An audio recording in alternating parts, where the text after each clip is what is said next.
বড় প্রশ্ন।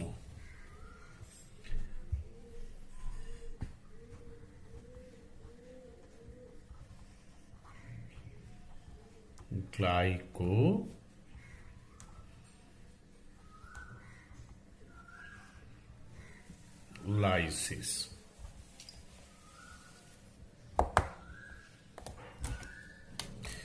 গ্লাইকোলাইসিস, তোমরা তো ছোট ক্লাসে রেসপিরেশন বা শ্বসন পড়েছ। শ্বসন তোমরা পড়েছ, শ্বসন 3 ধরনের হয়। স্বাবাদ শ্বসন হতে পারে, অবাত শ্বসন হতে পারে, সন্ধান হতে পারে। তো শ্বসন যে ধরনেরই হোক, স্বাবাদ শ্বসন হোক, অবাত শ্বসন হোক, সন্ধান হোক, গ্লাইকোলাইসিস তাদের প্রথম পর্যায় এবং সাধারণ পর্যায়, অর্থাৎ এই গ্লাইকোলাইসিসটি সমস্ত শ্বসনেরই প্রথম পর্যায়। তো এই গ্লাইকোলাইসিস পুরো 5 মার্কে চায়। তার বিক্রিয়া ছকটা আমরা এখানে উপস্থাপন করবো। এটা দেখলেই তোমরা ধীরে ধীরে বুঝতে পারবে গ্লাইকোলাইসিস কিভাবে হচ্ছে। গ্লাইকোলাইসিস প্রথম কথা কোথায় হয়? গ্লাইকোলাইসিস হয় কোষের সাইটোপ্লাজমে।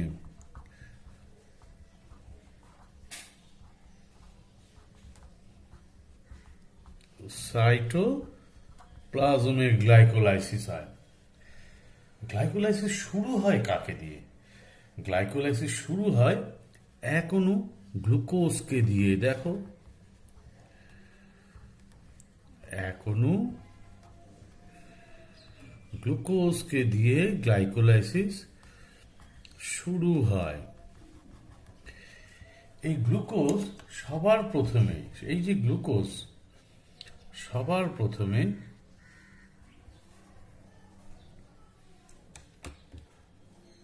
পরিবর্তিত হয়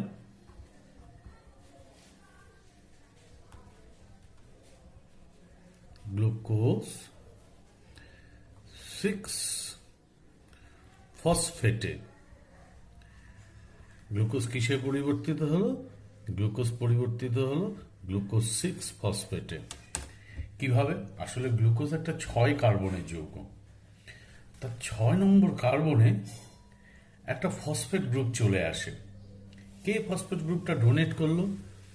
ফসফেট গ্রুপটা ডোনেট করলো ATP, adenosine triphosphate. Phosphate group donate করার জন্য এটিপি কিসে পরিণত হলো? এটিপি পরিণত হলো এডিপিতে, অ্যাডিনোসিন ডাইফসফেট। অর্থাৎ এটিপিতে 3টে ফসফেট ছিল, এখন সেটা এডিপিতে কনভার্ট হয়ে গেল, 2টো ফসফেট হয়ে গেল। সেই ফসফেট যেটা মিসিং সেটা কিন্তু গ্লুকোজে ঢুকলো। তাহলে বিক্রিয়াটা এরকম হলো, গ্লুকোজ প্লাস এটিপি তৈরি হলো গ্লুকোজ 6-ফসফেট প্লাস এটিপি। এই টোটাল বিক্রিয়াটাকে অনুঘটিত করছে গ্লুকোকাইনেজ নামক উৎসেচক। তোমাদেরকে জানিয়ে দিই যে কাইনেজ বিক্রিয়াতে, বায়োকেমিস্ট্রি বিক্রিয়াতে যেখানেই এটিপি এডিপিতে পরিবর্তিত হবে সেখানেই কাইনেজ এনজাইম লাগবে। তো এখানে উৎসেচকটার নাম হেক্সোকাইনেজ বা গ্লুকোকাইনেজ। তাহলে আমরা লিখছি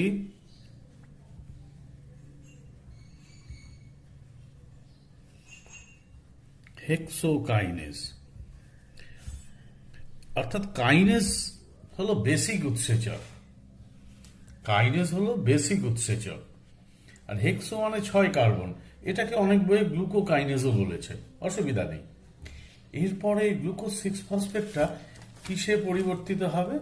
গ্লুকোজ 6-ফসফেটটা এবার ফ্রুক্টোজ 6-ফসফেটে পরিবর্তিত হবে। গ্লুকোজ 6-ফসফেটটা এবার ফ্রুক্টোজ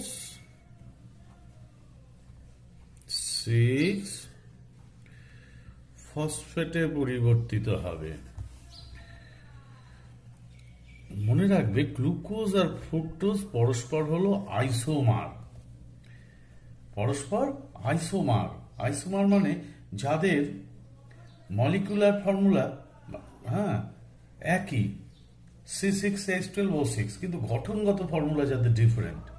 অর্থাৎ কি গ্লুকোজ কি ফ্রুক্টোজ দুজনেরই কিন্তু C6H12O6 ইম্পেরিক্যাল ফর্মুলা সেম, কিন্তু স্ট্রাকচার ফর্মুলা গ্লুকোজের 1 নম্বর কার্বনে একটা তোমার অ্যালডিহাইড গ্রুপ থাকে ফ্রুক্টোজের 2 নম্বর কার্বনে থাকে একটা কিটোন গ্রুপ। তো এটা একটা আইসোমার থেকে আর একটা আইসোমারে কনভার্সনটা হলো। এই যে ক্ষেত্রে এই ধরনের কনভার্সন, সেক্ষেত্রে উৎসেচক হবে আইসোমারেজ। সেক্ষেত্রে উৎসেচক হবে আইসোমারেজ। কমন ব্যাপার, আইসো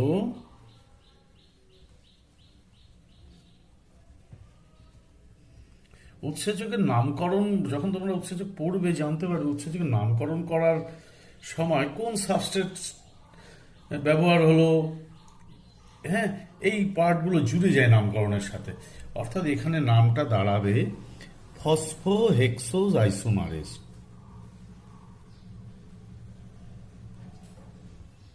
ফসফোহেক্সো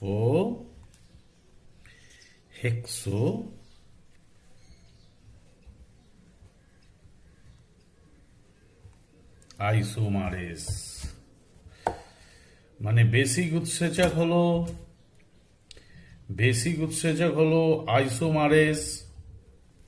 আইসোমারেজ।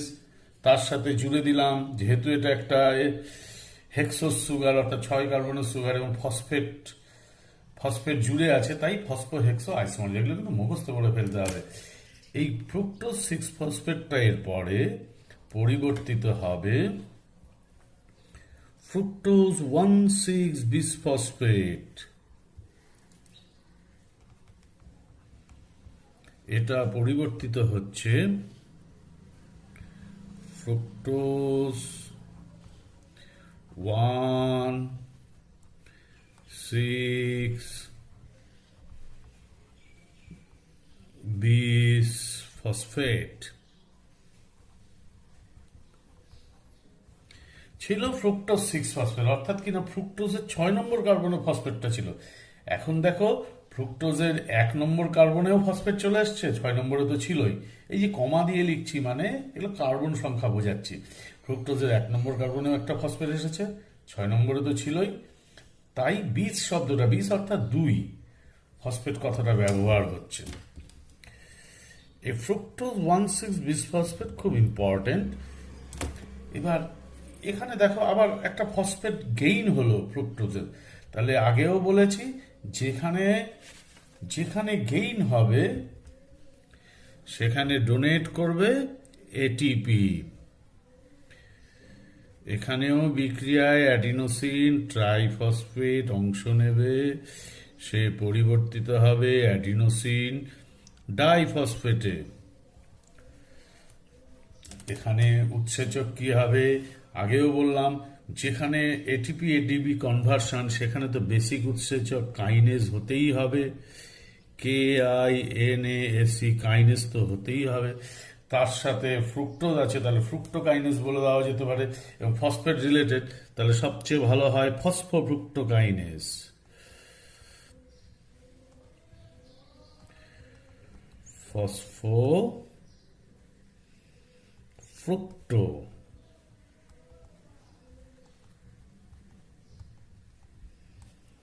ফসফোফ্রুক্টোকাইনেজ উৎসেচকটার নাম।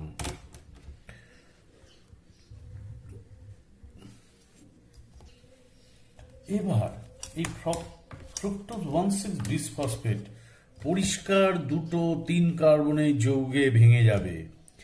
ফ্রুক্টোজ তোমরা জানো 6 কার্বনের যৌগ, এবার পরিষ্কার 2-3 কার্বনের যৌগে ভেঙে যাবে।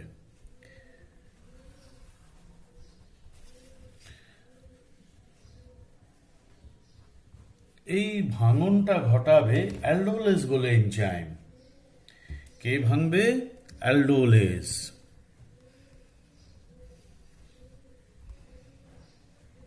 অ্যালডোলেজ একে 2-3 কার্বনের যৌগে ভেঙে দেবে। তৈরি হবে কি? তৈরি হবে 3-ফসফোগ্লিসারলডিহাইড। আমি সংক্ষেপেই লিখছি, তোমরা বইয়ের সাথে মেলাবে। 3-ফসফোগ্লিসারলডিহাইড। তোমাদের কিন্তু পরীক্ষার হলে পুরো ভাষাটাই লিখে করতে হবে। তোমরা এরকম অ্যাব্রিভিয়েশন লিখতে পারবে না। হ্যাঁ, মানে পরীক্ষার খাতায় সাধারণত এই যে ছকটা করছে এটাই পরীক্ষায় যাওয়া হয়। তাহলে তোমরা এই অ্যাব্রিভিয়েশন লিখলে ঠিক হবে না। তোমায় কষ্ট করে ফসফোগ্লিসারলডিহাইড, পিজিএএলডি, 3 নম্বর কমা মানে কি 3 অণু না, গ্লিসারলডিহাইডের 3 নম্বর কার্বনের সাথে ফসফেট গ্রুপটা যুক্ত আছে। আর একটা বিস হাইড্রক্সি অ্যাসিটোন ফসফেট। আচ্ছা, এটা আমি পুরোটাই লিখি, বিস হাইড্রক্সি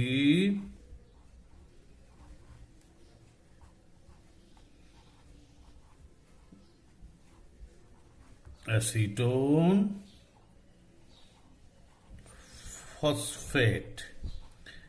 এটার পুরনো নাম ডাইহাইড্রক্সি অ্যাসিটোন ফসফেট, যেটা ডিএইচএপি নামে পরিচিত।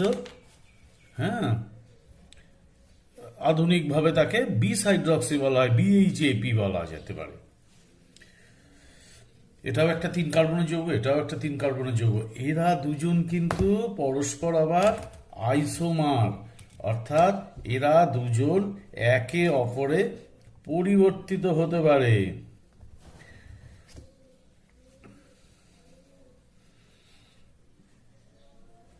বুঝতে পারলে? এরা দুজনে একে অপরে পরিবর্তিত হতে পারে। এই যে উভয়মুখী চিহ্ন দিয়ে দিলাম আমি। তো এখানে উৎসেচকটা কি হবে যদি পরিবর্তিত হয়? উৎসেচক হলো, এরা আইসোমার, তো আইসোমারেজ তো হতেই হবে, ফসফোট্রায়োজ আইসোমারেজ। উৎসেচকটার নাম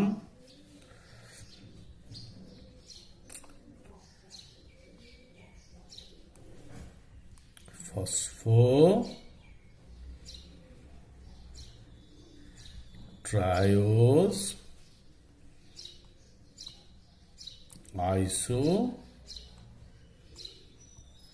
আইসোমারেজ। এই ফসফোট্রায়োজ আইসোমারেজে পরিবর্তিত হচ্ছে, উপস্থিতিতে এতে পরিবর্তিত হতে পারে আবার, বা এও হতে পারে। এইভাবে যে পিজিএলডি উৎপন্ন হলো, ফসফোগ্লিসারলডিহাইড, এই পিজিএলডি এবার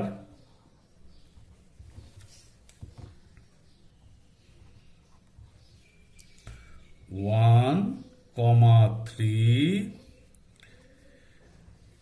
বিস ফসফো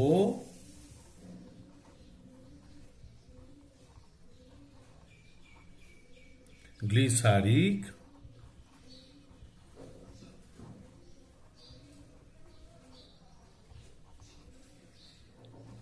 অ্যাসিডে পরিণত হবে। সংক্ষেপে 3PGA বলা হয়। এটাকে সংক্ষেপে কি বলা হয়? এটাকে যেমন ফসফোগ্লিসারিন, আমি এখানে এবার পূর্ণতেই লিখলাম, সুবিধা হবে ছাত্রছাত্রীদের। 1,3-bis ফসফোগ্লিসারলডিহাইড, 1,3-PGA বলা হয়। আসলে গ্লাইকোলাইসিস মানে শ্বসন একটা জারণ প্রক্রিয়া। এর প্রথম ধাপই হলো গ্লাইকোলাইসিস। এই গ্লাইকোলাইসিসে শ্বসনে যে জারণ ক্রিয়াটা হয়, সেই জারণ ক্রিয়াটা অক্সিজেনের দ্বারা সংযোগের না, হাইড্রোজেন বের হয়ে যাওয়ার মাধ্যমে, গ্লুকোজ থেকে হাইড্রোজেন বের হয়ে যায়। এখনো আমি কোনো ধাপ দেখিনি যেখানে হাইড্রোজেন বের হয়ে গেছে। এটাই হলো প্রথম ধাপ, যেখানে দেখব হাইড্রোজেন বের হয়ে গেছে। এখানে হাইড্রোজেনটি বের হয়ে যায়, অর্থাৎ সেই হাইড্রোজেন ধারণ করে nicotinamide adenine dinucleotide positive, NAD positive. সে হাইড্রোজেনটা রিসিভ করে NADH প্লাস H+ উৎপন্ন করে। তোমাকে যদি কেউ কখনো প্রশ্ন করে শ্বসনের প্রথম কোন ধাপে জারণ ক্রিয়াটা ঘটে, এই যে এই ধাপটা দেখাতে হবে। এই ধাপেই প্রথম জারণ ক্রিয়াটা ঘটে।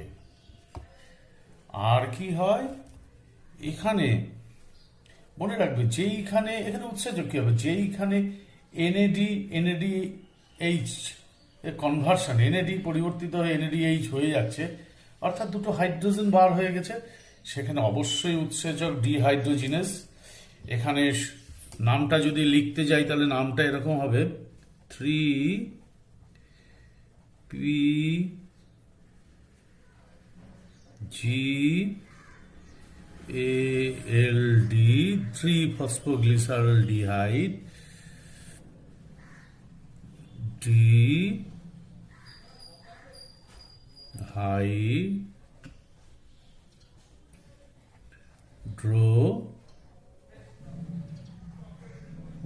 এটা উৎসেচকের নাম। আমি অন্যখানে উৎসেচকের নাম কালার লিখছিলাম, এটা ভুলবশত কালোই লিখে ফেললাম, খেয়াল করবে, এটা কিন্তু উৎসেচকের নাম। তাহলে কি বললাম, যেখানে এনএডি পরিবর্তিত হয়ে এনএডিএইচ প্লাস এইচ প্লাস উৎপন্ন করছে, অর্থাৎ হাইড্রোজেন বের হয়ে গেছে, সেখানে উৎসেচক ডিহাইড্রোজিনেস। ডিই মানে বিয়োগ, হাইড্রোজিনেস মানে হাইড্রোজেন। আর সাবস্ট্রেটের নামটা জুড়ে দিতে হয় উৎসেচকের বেসিক নামের সাথে, সেজন্য আমি 3-phosphoglyceraldehyde ডিহাইড্রোজিনেস নামটা দিয়ে দিলাম। এই বিক্রিয়াতে তোমরা খেয়াল করে দেখো, গ্লিসারলডিহাইডের 3 নম্বর কার্বনে ফসফেট ছিল, এখন দেখো এই যে যৌগটা উৎপন্ন হয়েছে এর 1-এও ফসফেট 3-এও ফসফেট, তাহলে কি ফসফেটের সংখ্যা বেড়ে গেল। এখানে কিন্তু ফসফেট ডোনেশন আর এটিপির দ্বারা হবে না, এখানে ফসফেটটা ডোনেট করছে ফসফরিক অ্যাসিড, অর্থাৎ বিক্রিয়াতে H3PO4 বিক্রিয়াতে সে অংশ নেবে। ফসফরিক অ্যাসিড এখানে ডোনেট করছে। এরপর এই ফসফোগ্লিসারলডিহাইডটা, এই যে 1,3-বিসফসফোগ্লিসারিক অ্যাসিডটা পরিবর্তিত হবে 3-ফসফোগ্লিসারিক অ্যাসিডে।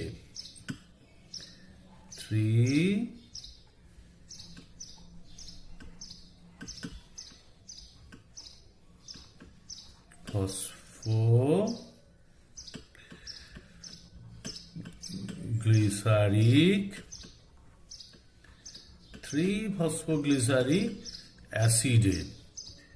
তাহলে 1,3-বিসফসফোগ্লিসারিক অ্যাসিড কিসে পরিণত হলো? 3-ফসফোগ্লিসারিক অ্যাসিডে পরিণত হলো। তাহলে কি পরিবর্তন হলো? ছিল পিস, অর্থাৎ দুটো ফসফেট ছিল গ্লিসারিক অ্যাসিডে, 1 এবং 3-এ। এখন দেখো একটা ফসফেট মিসিং। এতক্ষণ যখন ফসফেট প্রয়োজন হচ্ছিল, এটিপি দিচ্ছিল, তাহলে তোমার যেখানে ফসফেট নষ্ট হচ্ছে মানে বেরোবে বা রিলিজ হবে, সেই ফসফেট কিন্তু গ্রহণ করবে এটিপি। তাহলে বিক্রিয়াটাতে এখানে আগেরটার উল্টো বিক্রিয়া হবে,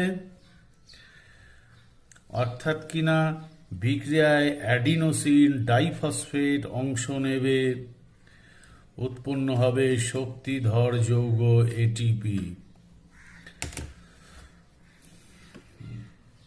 তাহলে এই যে প্রথম তোমরা জানো শ্বসনে গ্লুকোজ ভেঙে এটিপি উৎপন্ন, এই যে ফার্স্ট ধাপ, এটিপি উৎপন্ন হলো। একই ব্যাপার আগেও বলেছি, যেখানে এডিপি এটিপি কনভার্সন সেখানে উৎসেচক সর্বদা কাইনেজ। তাহলে এখানেও কাইনেজ হবে ফসফোগ্লিসারেট কাইনেজ।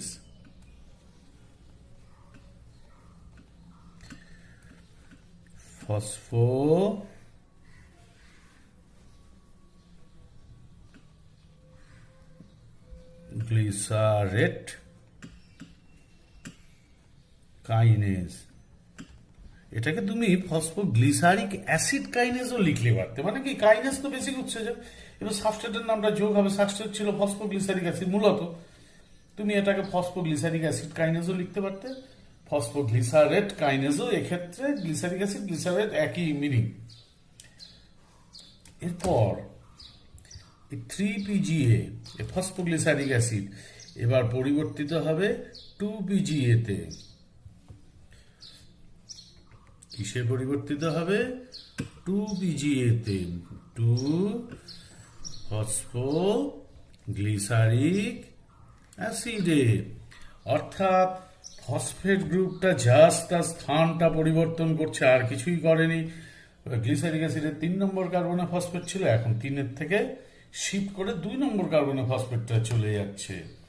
এখানে জাস্ট এটা একটা পরিবর্তনকে মিউটেস বলা হয়। তাহলে এখানে উৎসেচকটা হবে ফসফোগ্লিসারেট মিউটেস। এটার নাম তো ফসফোগ্লিসারেট, তাই লিখলাম।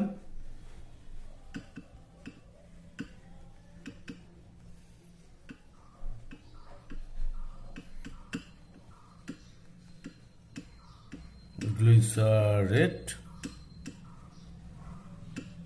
মিউটেস।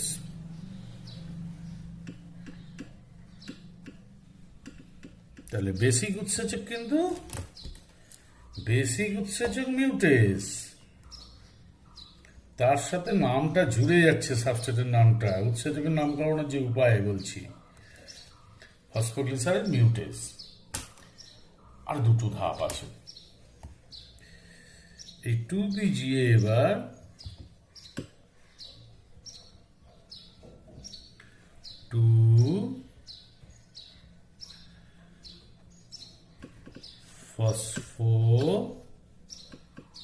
ফসফোএনল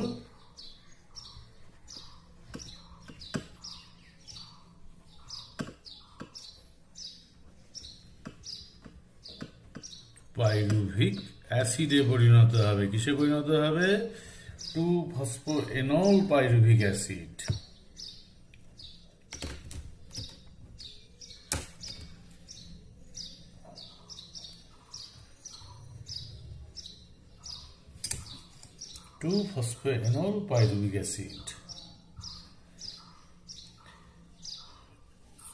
এখানে একটা এখনো জল বের হয়ে যাবে। এখানে কি বের হয়ে যাবে? এখনো জল বের হয়ে যাবে। তোমরা শ্বসনের ওভারঅল রিয়াকশনটা যদি জানো, C6H12O6 প্লাস 6O2 সাবাত শ্বসনের ক্ষেত্রে তৈরি হবে 6CO2 plus 12H2O plus energy. এই যে H2O বেরোচ্ছে, বুঝতে পারছো? এখানে এনজাইম হবে NOS।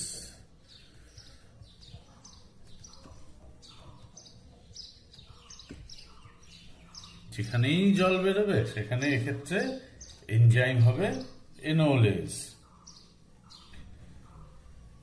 লাস্ট ধাপ আমি দেখছি আমার ক্যামেরা সেটিং এ আঁটছে না, তাহলে কি সাইডে দেব? তোমরা কিন্তু নিচের দিকে দিয়ে দেবে। আমি এটা কি সাইডে দেব নাকি আর একটা পাতা করব?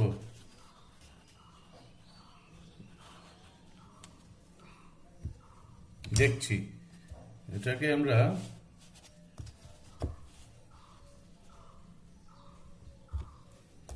পাশেই করে দিচ্ছি ছোট করে। এটা তোমরা পরীক্ষাতে বাড়ির খাতা আরেকটু ছোট করে লিখবে। আমি তো তোমাদের বোঝানোর জন্য স্কেচ পেনে লিখেছি, লেখাটা সেজন্য বড় হয়েছে। এটা হলো লাস্ট ধাপ। এখানে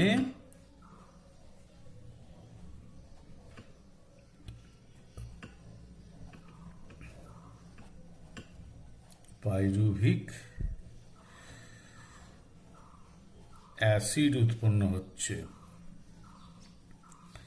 তাহলে ছিল ফসফোএনল পাইরুভিক অ্যাসিড, হয়ে গেল পাইরুভিক অ্যাসিড। তাহলে ফসফেটটা নেই, তাহলে এখানেও ফসফেট রিলিজ ফসফেট গ্রহণ করবে।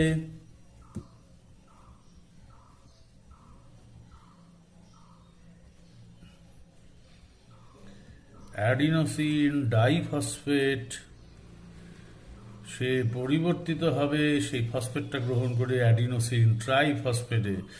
তাহলে আর এক জায়গায় কিন্তু আমরা এটিপি পেলাম। এই এটিপি খেয়াল করতে হবে, আমরা আর একটা জায়গায় এটিপি পেলাম। এই এটিপি খেয়াল করতে হবে।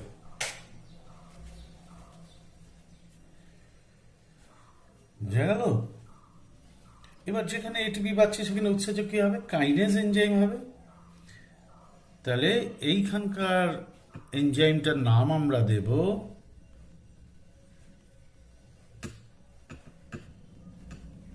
Pyruvate kinase.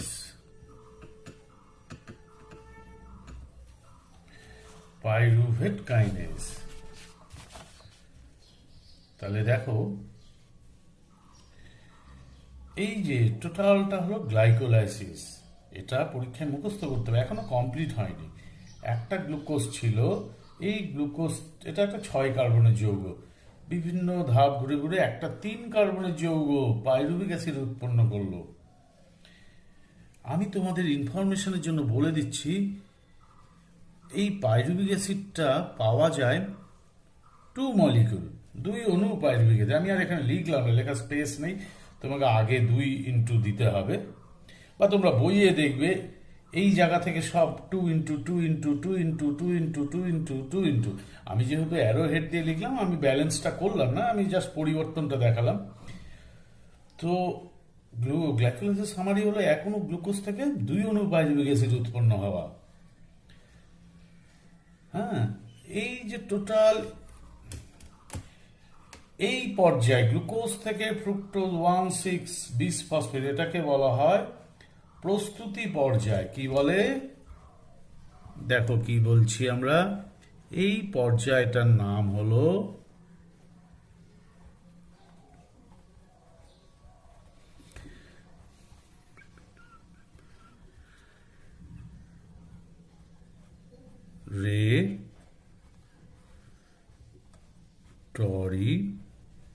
রেটরিফেজ, প্রস্তুতি পর্যায়। আর এই পর্যায় বাদ বাকি যে পার্টটা, এটার নাম হলো, টোটালটার নাম হলো পে অফ পর্যায়।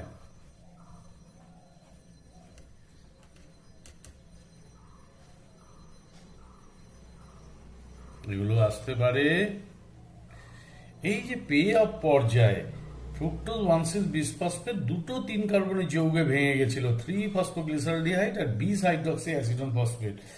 একটা 3PGALD থেকে কিন্তু একটা পাইরুভিক অ্যাসিড হলো। এবার একটা বিস-হাইড্রক্সি অ্যাসিডন হলো, সেও এই লাইনে কনভার্সন করবে, করার ফলে এই লাইনটা টোটাল ডাবল করে হবে। বুঝতে পারলে? মানে একটা PGLD থেকে একটা পাইরুভিক অ্যাসিড। এবার এই বিস-হাইড্রক্সি অ্যাসিডন ফসফেট কি করে, সেও PGLD তে কনভার্সন হবে, আবার হবে। তার মানে এখনো গ্লুকোজের জন্য আলটিমেটলি এইখান থেকে সবই ডাবল হিসেব হবে। তাহলে এবার তোমাদেরকে জিজ্ঞেস করছি, গ্লাইকোলাইসিসের এক অণু গ্লুকোজ থেকে কত অণু এটিপি উৎপন্ন হচ্ছে? ভালোভাবে দেখো, এক অণু গ্লুকোজের জন্য এটিপি উৎপন্ন হচ্ছে 1, 2, কিন্তু ডাবল হবে এখান থেকে, এটার জন্য আরো 2, টোটাল 4 অণু এটিপি উৎপন্ন হলো। তাহলে এটিপি প্রডিউসড,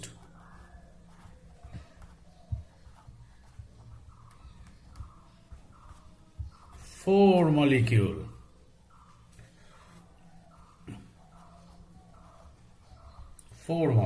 তাই তো? এটিপি কতগুলো তৈরি হলো?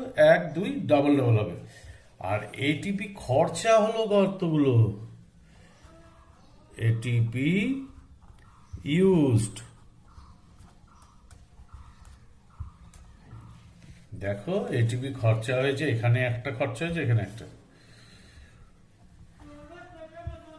2 মলিকিউল। তাহলে ব্যালেন্স শিট করলে সরাসরি এক অণু গ্লুকোজের জন্য, যদি আমি মাইনাস করি এটাকে, সরাসরি এক অণু গ্লুকোজের জন্য 2 মলিকিউল 2 অণু এটিপি লাভ হচ্ছে গ্লাইকোলাইসিসে, 2 অণু এটিপি। এবং পরে শিখবো এখানে NADH2 কয়টা উৎপন্ন হয়েছে। NADH2 এক জায়গায় উৎপন্ন হয়েছে, কিন্তু তোমরা জানো এখান থেকে তো সবই ডাবল হিসাব হবে।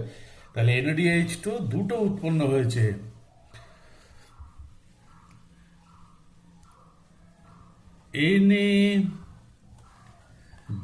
NADH plus H plus produced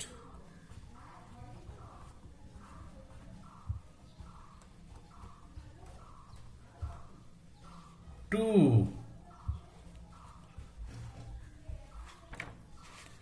অণু এইখানে একটা, এটা 2 বার হবে।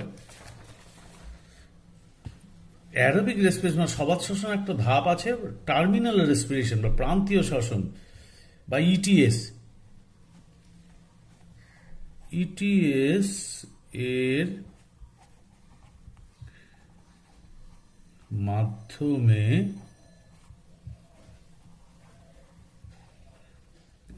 এক অণু NADH প্লাস H প্লাস এর জন্য এটিপি লাভ হয় 3 অণু। অতএব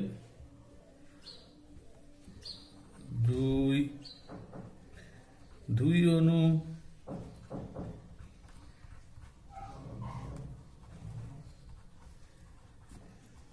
এর জন্য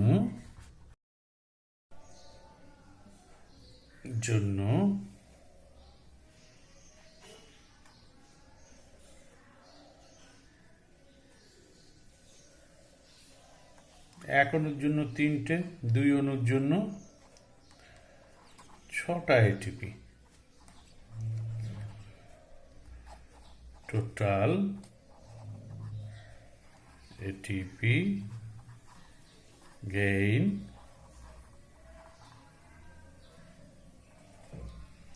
আর সরাসরি পেয়েছিলাম 2, ইটিএস এর মাধ্যমে পেলাম আরো 6 প্লাস 8 মলিকিউল, 8 অণু। তার মানে বলা যায় গ্লাইকোলাইসিসে 1 অণু গ্লুকোজের জন্য আলটিমেট 8 অণু এটিপি আমরা লাভ করছি।